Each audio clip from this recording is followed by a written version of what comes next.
गंगा के पावन तट पर एक घना आश्रम बसा था, जहां अनेक ऋषि मुनि अपने शिष्यों के साथ वेद पुराणों की चर्चा में लीन थे। हवा में धूप और चंदन की गंध फैली थी। पक्षियों की मधुर चहचहाहट सबको ध्यान मग्न कर रही थी। वहीं पर एक दिव्य सभा में महर्षि व्यास अपने शिष्यों को ज्ञान दे रहे थे। महर्षि व्यास ने अपनी गूढ़ वाणी में कहना आरंभ किया। श्रीमद् भागवत पुराण की रचना मैंने मानवता के कल्याण हेतु की है। यह ग्रंथ भगवान श्री कृष्ण की लीलाओं, भक्ति, ज्ञान और वैराग्य का अद्भुत संगम है। शिष्य ध्यानमग्न हो गए। हर शब्द में उन्हें दिव्यता का अनुभव हो रहा था। शिष्य सुमंत उत्सुक स्वर में पूछते हैं, गुरुदेव, श्रीमद् भागवत की रचना का कारण क्या था और कैसे यह ग्रंथ इतना महत्वपूर्ण बन गया? प्रिय सुमंत, महाभारत के उपरांत मुझे वैराग्य की अनुभूति हुई, पर संतोष न मिला।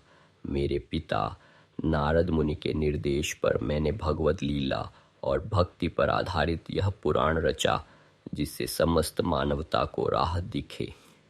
कथा का प्रारंभ होते ही पूरा ग्राम जैसे भक्ति रस में डूब गया। श्री कृष्ण की बाल लीलाओं, गोपियों की भक्ति और प्रहलाद, ध्रुव जैसे भक्तों की कहानियां सबको मोहित कर रही थीं। कथा सुनते सुनते कई जनों की आंखें श्रद्धा से नम हो गईं। पुराण की महिमा दूर दूर तक फैलने लगी। गोधूली बेला में युवा शिष्य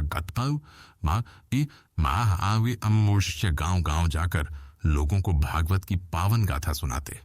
हर स्थान पर भक्ति और प्रेम का वातावरण बन गया। लोगों के हृदय में भगवान श्री कृष्ण के प्रति प्रेम और श्रद्धा जागृत होने लगी। आश्रम में शांति छा गई थी, पर श्रीमद् भागवत की दिव्य गूंज अब भी वातावरण में व्याप्त थी। महर्षि व्यास के शब्दों ने शिष्यों के हृदय में भक्ति का दीप जला दिया था। यही श्रीमद् भागवत का इतिहास है, भक्ति, ज्ञान और प्रेम का अमर संदेश, जो आज भी मानवता को आलोकित करता है।